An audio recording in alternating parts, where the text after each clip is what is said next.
오늘 하나님 나라 시리즈 12번째 시간입니다. 우리가 열 한 주 동안 하나님 나라는 어떠한 곳인지, 또 그 시작은 무엇인지, 그리고 하나님 나라 백성이 되기 위해서는 우리는 어떠한 방법으로 살아가야 되는지 함께 나눴습니다. 이제 이 후반부를 함께 나눌 때에는, 그렇다면 우리가 하나님 나라의 백성으로서 이 세상에서 이루어야 될 사명과 그 완성을 위한 그 삶을, 그 길을 우리가 함께 나누고자 합니다. 사실 이 내용이 쉬운 내용은 아니기 때문에 여러분들에게 이해가 안 될 수도 있고 좀 어렵게 느껴지실 수도 있겠지만, 앞으로 우리가 계속적으로 이 신앙생활 가운데 함께 나누어야 될 내용이고, 여러분들이 이해하는 만큼 알아듣고 살아가는 만큼 이것을 여러분들의 걸로 만들어 나가시면 될 것 같습니다. 한 번에 이것을 이해할 수가 없고, 저도 이해해 나가고 있고 배워 나가고 있는 그러한 내용이기 때문에 우리 함께 이것의 이론이 아니라 이러한 실전으로 우리가 함께 나아가는 그러한 삶의 변화가, 그러한 길의 역사가 일어나길 소망합니다. 우리가 나누는 이 하나님 나라에 대한 내용은 사실 50년 전 정도에 이미 연구가 되어졌고, 많은 신학자들에 의해서 책도 나오고 했습니다. 우리나라에 처음 아마 이 하나님 나라가 소개된 것은 80년대 그쯤에 이제 책이 번역돼서 나오기 시작했고, 2000년대가 들어서면서 조금씩 이 하나님 나라라고 하는 것에 대한 관심이 이제 신학자들과 이 교회들에서 조금씩 관심을 갖게 됩니다. 그 이유는 2000년대에 들어서면서 미디어가 발달하고, 이제는 성경을 이제 하나하나 찾아보는 것이 아니라 검색만 하면 그것을 알아볼 수 있는 그런 시대가 되면서 활발한 신학적인 연구가 이루어지게 됩니다. 그 중심에는 톰 라이트라고 하는 아주 위대한 신학자가 있었고, 또 우리나라에도 이제 하나님 나라라고 하는 그 신학을 이제 아주 전문적으로 하는 그러한 교수님들과 신학자들이 생겨나게 됩니다. 사실 그러한 분들의 연구의 결과가 지금 우리가 이렇게 나눌 수 있고 배워갈 수 있게 된 것이죠. 이분들의 노력과 연구가 있었기 때문에 제가 그것을 배워서 여러분들에게 전할 수 있는 것입니다. 그런데 이 하나님 나라라고 하는 것에 대한 관점은 조금씩 다릅니다. 사실 요즘은 이 하나님 나라가 조금 유행스럽게 사용되기도 합니다.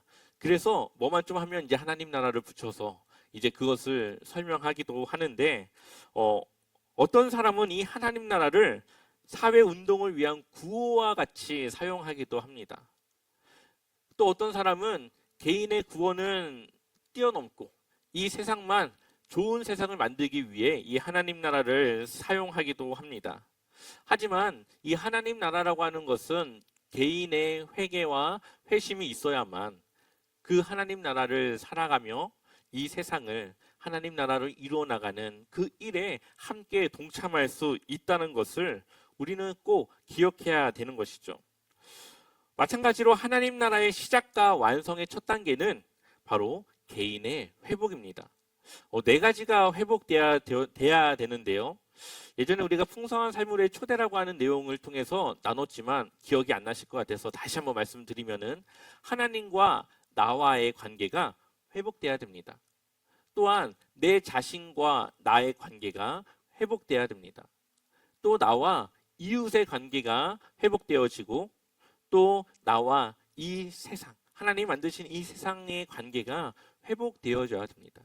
그러고 나면 우리는 하나님의 뜻, 하나님의 그 말씀에 순종하며 살아갈 수 있고, 또 이 세상에서 하나님이 우리에게 가지셨던 원래의 그 계획을 우리가 따라 살아갈 수 있게 되어지는 것이죠.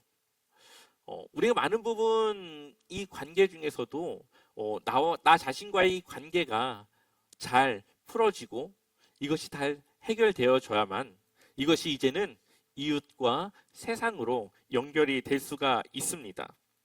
그래서 우리는 이러한 회복을 통해 세상의 회복을 위해 살아가게 되죠. 하나님이 주시는 이 행복은 바로 이러한 하나님 나라를 세우는 그것에 있습니다. 이 행복이라고 하는 것을 이 성경에서는 두 가지가 전제된다고 말하고 있습니다. 하나는 무조건적인 사랑, 또 하나는 내 삶에 대한 의미와 목적을 찾는 것이죠. 그냥 사니까 사는 것이 아니라 내가 왜 살아가야 되는지에 대한 내 삶의 의미와 그 목적을 발견할 때 우리의 삶은 가치가 있고 보람이 있고 그러한 삶에 열정이 생기게 되는 겁니다. 또한 우리가 하나님께 받은 그 사랑을 이제는 누군가에게 전해야 되는데 그 사랑은 무조건적인 사랑, 하나님이 주신 그 사랑을 우리도 베풀어 살아가는 그 삶에 큰 행복을 누릴 수가 있습니다. 그 시작은 바로 이 공동체 안에서부터 시작되어지는 것이고 이 공동체가 그렇게 바뀌어지면 교회를 통해 세상이 바뀌어질 수 있는 그러한 영향력을 갖게 되는 것입니다. 이러한 교회에 대한 사명을 바로 주님께서 우리에게 주신 것이죠.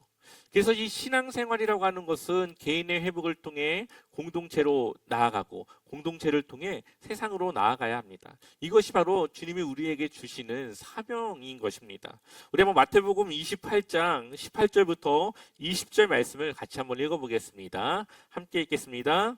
예수께서 나와 말씀하여 이르시되 그러므로 너희는 가서 모든 민족을 제자로 삼아 아버지와 아들과 성령의 이름으로 세례를 베풀고 내가 너희에게 분부한 모든 것을 가르쳐 지키게 하라. 볼지어다 내가 세상 끝날까지 너희와 항상 함께 있으리라 하시니라. 아멘. 예수님께서 승천하면서 마지막 우리에게 주신 명령입니다. 근데 그 명령에는 너가 가서가 아니라 너희라고 하는 단어를 통해 개인이 아닌 공동체가 이 일을 해야 된다는 것을 우리에게 주고 있습니다. 이 사명은 교회를 통해 공동체를 통해 해야 될 사명이라는 것이죠. 근데 이 시대는 사실 공동체보다는 혼자 그냥 신앙생활 하고 싶은 분들이 많이 있는 시대입니다. 큰 교회를 가는 이유 중에 하나는 조용히 갔다가 조용히 오고 싶어서 어떠한 곳에 소속되는 것이 아니라 그냥 개인적으로 신앙생활을 그냥 지속해 나가기 위해서 큰 교회를 선택하는 경우들이 많이 있습니다. 이러한 시대에 보면 사실 이 말씀은 조금 역행하는 듯한 모습이기도 하죠. 하지만 그러한 시대가 되었기 때문에 우리에게는 이 하나님 나라의 관점에서 이 공동체를 회복하며 공동체를 세워나가는 것이 더 중요하게 여겨지는 그러한 부분이기도 합니다. 하나님 나라의 복음이라고 하는 것은 사실 지속적인 이어짐이 있어야 됩니다. 이제 세대에서 세대로 이어져야 되는 것이죠. 요즘 보면은 우리 교회는 그래도 규모에 비해서는 아이들이 좀 있지만 많은 교회가 사실 아이들이 없기도 하고 젊은 세대가 없기도 합니다. 그 이유가 여러 가지가 있겠지만 그 결정적인 이유 중에 하나는 구원을 교회에서 얘기하는데 그것이 청년들에게 중고등부 학생들에게 너무 먼 이야기와 같이 들려집니다. 죽으면 구원받고 죽으면 천국 가고 그러니 구원받기 위해서는 교회를 다니고 예수님을 믿어야 된다는 것. 우리가 그동안 익숙하게 들었던 복음의 메시지입니다. 그런데 지금 당장 이 청년들의 현실은 내 먹고 살기가 힘들고 내 닥친 문제를 해결해야 되고 당장 어디에 취업해야 될지 내 진로를 어떻게 결정해야 될지 여러 가지로 고민하고 있는 그러한 상황인데 교회는 죽으면 구원받아. 그러니 이 청년들이 볼 때 그것이 어떻게 들려질까요? 복음보다도 그냥 너무 사치. 지금 내 삶은 너무나도 어렵고 힘든데 몇십 년 후에 구원받을 것을 이야기하니까. 그러니까 사람들이 뭐라고 대답합니까? 그럼 죽기 전에 믿을게요. 죽기 전에 예수님 믿고 죽으면 되잖아요. 그렇게 이야기를 합니다. 우리가 하나님 나라 신학을 그래서 아는 것이, 그리고 그것을 우리가 우리의 신앙의 기본으로 삼고 살아가는 것이 그래서 중요한 것이죠. 구원이라고 하는 것은 우리가 이미 받았습니다. 그러나 아직 완성이 되지 않았기 때문에 우리는 그 사이를, 이 신앙생활의 그 긴장감을 가지고 살아가는 것이죠. 우리에게는 이것이 조금은 익숙하지만 사실 많은 교회들에서는 이것에 대한 개념이 거의 없습니다. 늘 내세, 사후세계의 구원을 말하기 때문이죠. 그런데 그 사후세계의 구원이라고 하는 것은 우리의 삶을 조금 더 가치 있게 살아가지 못하게 하는, 신앙생활을 조금 소극적으로 하게 되는 그러한 일이 됩니다. 왜냐하면 나는 구원받았기 때문에 뭐 다른 사람이 구원받든 말든 그거는 신경 쓸 일이 아닌 거죠. 나는 이미 받았으니까. 세상이 뭐가 중요합니까? 내가 구원을 받았는데. 그냥 나 혼자 신앙생활 잘하고 나 혼자 잘 살면 되는 것이죠. 그러니 이 천국이라고 하는 것이 멀게만 느껴지고 그냥 뜬구름 잡듯이 그냥 그렇게 느껴지는 것이 기존 교회들의 그러한 복음의 메시지였습니다. 그러나 이 성경에서는 우리가 하나님을 함께 동행하지 않는 그 삶 자체가 이미 심판을 받았다라고 말합니다. 죽기 전에 구원받으면 되지가 아니라 이미 하나님이 없는 삶을 살아가는 그 사람들은 심판을 받은 상태라는 거죠. 그런데 우리가 예수 그리스도를 믿음으로써 이제는 심판을 받지 않고 죽음에서 생명으로 우리의 삶은 바뀌어지게 되는 겁니다. 바로 이러한 변화된 삶 속에서 이루어져 가는, 하나님 나라를 세워가는 바로 그러한 과정 속에서 우리의 삶의 가치와 우리가 이 세상을 살아가는 좀 더 하나님이 원하시는 그 행복과 기쁨을 누릴 수 있는 방법이 바로 여기에 있다라고 성경은 우리에게 말하고 있습니다. 이제 이것을 우리가 다음 세대들에게 전해야 되겠죠. 근데 이것은 이론적으로 전할 수 있는 것이 아닙니다. 물론 이론적으로 이야기하지만 이것을 우리가 전할 때는 내가 그것을 살아가며 그것이 확신이 들었을 때 조금 더 힘있고 진정성이 있는 그러한 이야기가 될 수 있는 겁니다. 우리 아이들에게는 사후세계의 구원이 아니라 이미 구원이 주어졌고 그 구원을 가지고 우리가 하나님 나라를 살아가는 그 신앙생활을 우리는 전해줘야 되는 것이죠. 여기서 우리는 한 가지 질문을 할 수가 있습니다. 지금도 하나님 나라를 살아가고 있고 죽음 이후에도 하나님 나라를 살아간다면 그러면 우리의 삶은 똑같고 그냥 공간만, 그 환경만 조금 달라지는 게 아닐까라고 하는 생각을 가지게 되는 것이죠. 그것이 과연 복음일 수 있는가? 라는 질문을 할 수가 있습니다. 하지만 성경은 그것이 복음이라고 말합니다.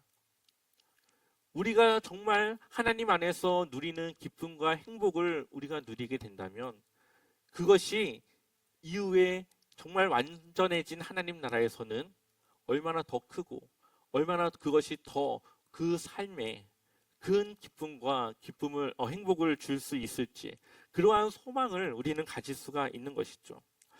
기존의 교회에서 전하는 복음, 그것은 조금 복음이 아닐 수도 있다라는 생각을 하게 됩니다.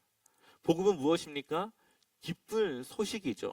이 복음을 듣는 사람에게는 이것이 기쁜 소식이 되어줘야 됩니다. 그런데 아까 말씀드렸다시피 요즘 사람들의 삶은 망가지고 있고 외롭고 우울하고 아무리 노력해도 미래에 대한 소망이 없고, 그런데 누군가 나에게 복음이라고 하면서 전해주는 그 메시지는 예수님 믿으면 천국 갈 수 있어 라고 이야기를 합니다. 지금 내가 당장 어렵고 힘들어서 내일 죽을지 내일 모레 죽을지 고민하고 있는 그 사람에게 예수님 믿으면 천국 갈 수 있어. 구원받을 수 있어. 죽으면 천국 갈 수 있어. 이렇게 말하는 것이 그다지 복음으로 들리지 않을 것 같습니다. 그 말은 그 사람에게 조금 그 삶을, 그 어려운 삶을 조금만 더 참고 더 살아. 그러면 나중에 그거 보상이 될 거야 라고 이야기하는 것이죠. 여기에는 우리가 조금 더 구체적인 이 복음에 대한 설명과 이 그것에 대한 중요성이 필요하다고 생각이 듭니다. 물론 죽음 이후에 완전한 구원을 이루기 때문에 그 말이 틀리진 않았지만 조금은 더 보충이 되어줘야 되는 것이죠.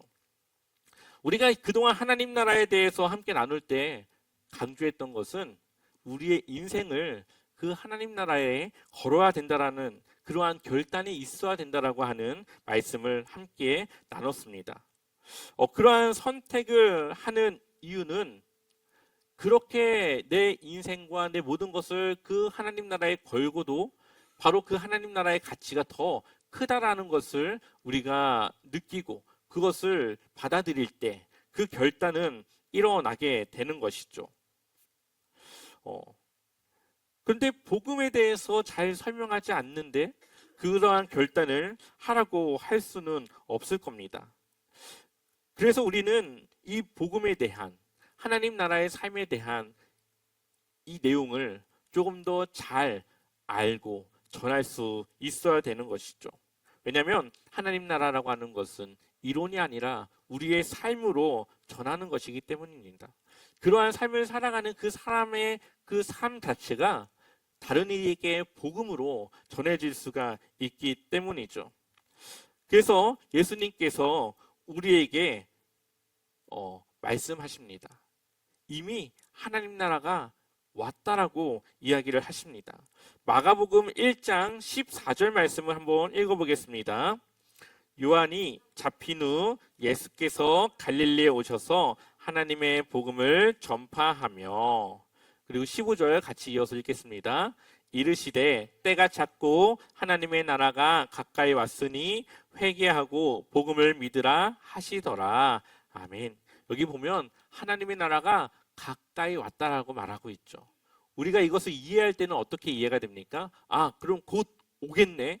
하나님 나라가 이제 곧 우리에게 오겠네라고 이해가 되겠지만 예수님의 이러한 선포는 이미 왔다라는 것을 지금 말씀하고 있는 겁니다. 이와 똑같은 표현을 하고 있는 구절이 있는데요. 마가복음 14장 42절과 43절 우리 두 절의 말씀 읽어보겠습니다. 일어나라 함께 가자 보라 나를 파는 자가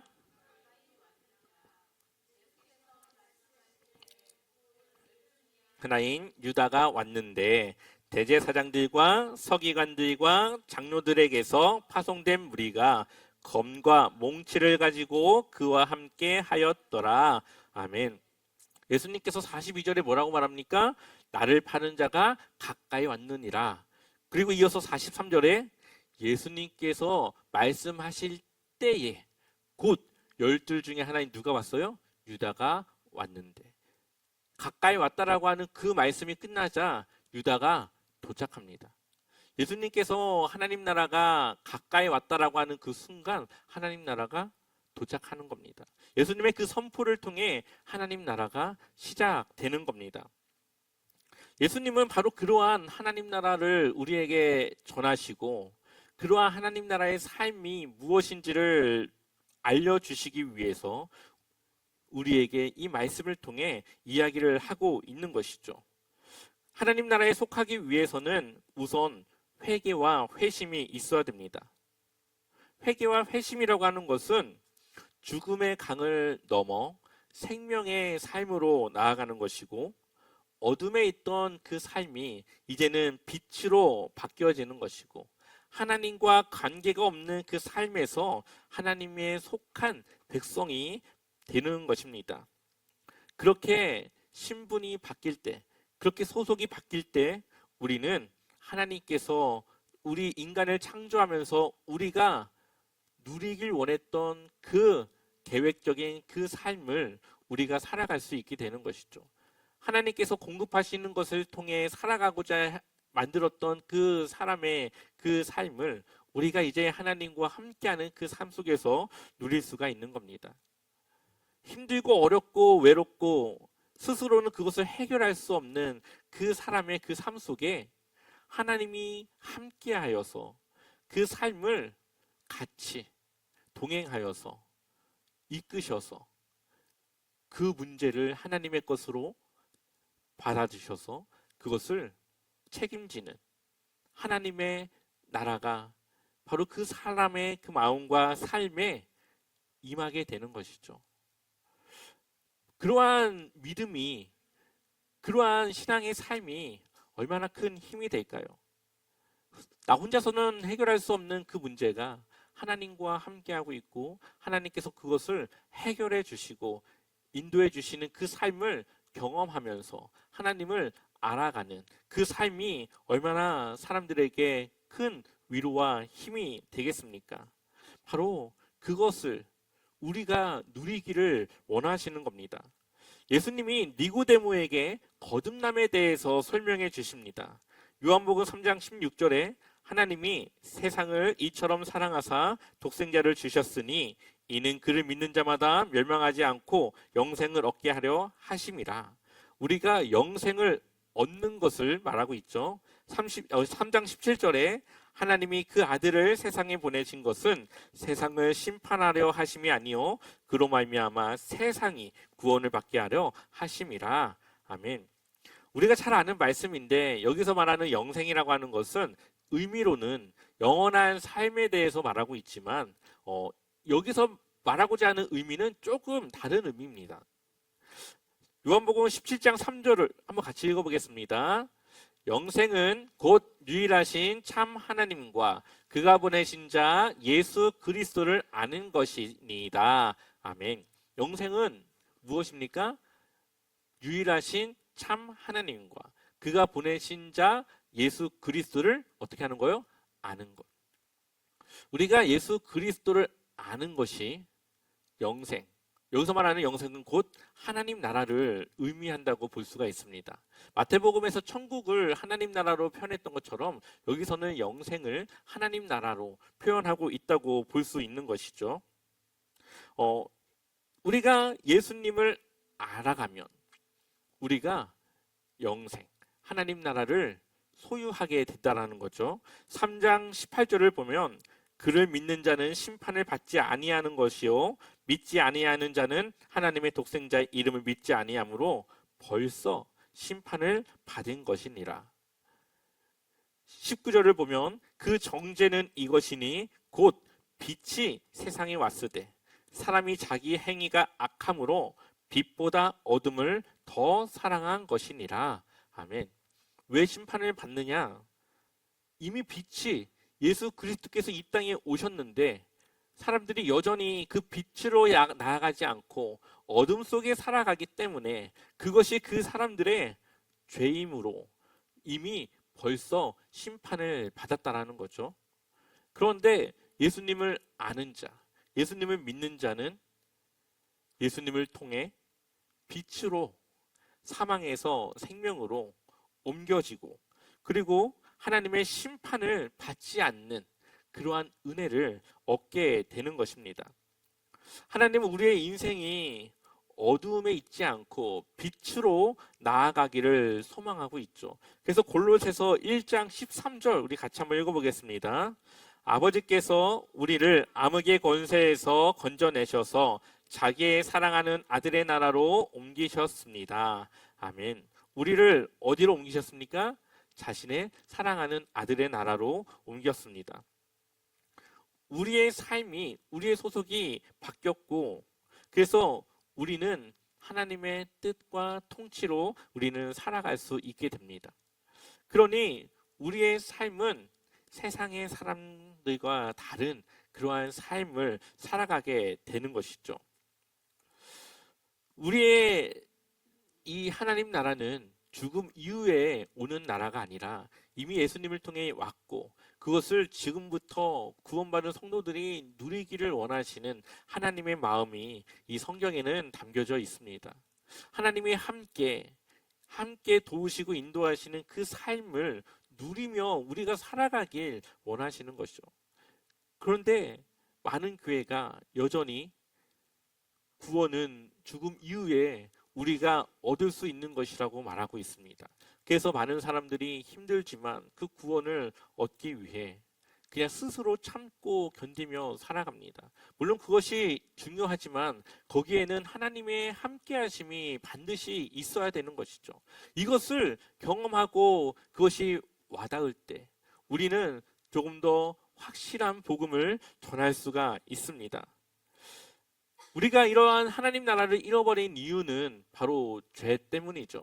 죄라고 하는 것은 하나님의 말씀을 우리로 하여금 따르지 못하도록 하나님 없이 살아가게끔 하는 그것이 바로 죄가 되었습니다.